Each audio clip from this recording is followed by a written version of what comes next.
Hello, কেমন আছেন সবাই? আশা করছি ভালো আছেন। চলে এসেছি একটা নতুন ব্লগ নিয়ে। আর আজকে হচ্ছে আমাদের পুজোর দ্বিতীয় দিন। তো এখানে সব কিছু রেডি হয়ে গেছে। আর এদিকে এখন যাচ্ছি জল আনতে, কারণ কুয়ার জল হোক কি পাম্পের জল হোক, এইসব জল থেকেই ঠাকুরের ভোগটা তৈরি করা হয়। তাছাড়া এমনি তো আমরা যাচ্ছি আমাদের পাশের বাড়ি জল আনতে। তাতে নিয়ে নিয়েছি আমিও একটা বালতি, কারণ একটু হেল্প হয়ে যাবে। আর এক হাতে ক্যামেরা করছে। আর এদিকে জল ভরা কমপ্লিট, এই জলে কমপ্লিট হয়ে যাবে এখন সন্ধেবেলা। আর এখনই তৈরি হবে ভোগটা, কারণ এখন সূর্য ডুবে গেছে, সন্ধে হয়ে গেছে।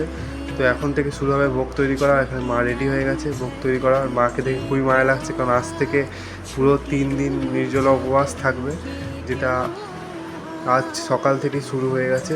তো এখানে সব কিছু রেডি করছে মা, পুজোর সব কিছু ভোগ তৈরি করার জিনিসপত্র।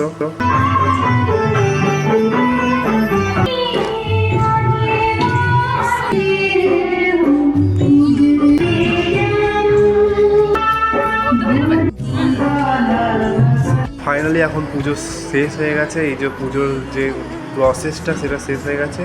আর ভোগ তৈরি করে পুজো যখন করা হয় তখন দেখাতে নেই। তো মায়ের খাওয়া হয়ে গেছে, সেই সময় একটু আওয়াজও করতে নেই, গান ফান সব অফ করে দিয়েছিলাম। তো এখন পুজো হয়ে গেছে। পুজোর পর এসে দেখতে হয় একবারে, মানে পুজো চলাকালীন এখানে থাকতেই নেই। এখনও যেটা আছে মজাদার বিষয়, এখনও ঘাট আছে, কালকে 2 দিন এখন ঘাটে যাব। তো আজকের প্রসেস তো এখানেই শেষ হলো। আর এখানে যে লাস্টে যে ভোগটা তৈরি করা হয় সেটা শুধু একবারই খাওয়া হয়, তারপর থেকে আবার ফাস্টিং শুরু হয়ে যায়। এরপর যে ফাস্টিংটা হবে সেটা 2 দিনের। আজকে সকাল থেকে এখন যে খাবারটা তৈরি করা হয় ঠাকুরের জন্য সেটাই শুধুমাত্র খাওয়া হয়, যেটুকু খাওয়া যায়। এরপর যা খাবে সেটাই লাস্ট খাওয়া, মানে এরপর আবার 2 দিন পর একবারে। আর এদিকে দিদি রুটি করতে বসেছিল, কারণ প্রসাদের সাথে থাকে রুটি। তো এখানে হচ্ছে মুখটা দেখিয়ে তো এই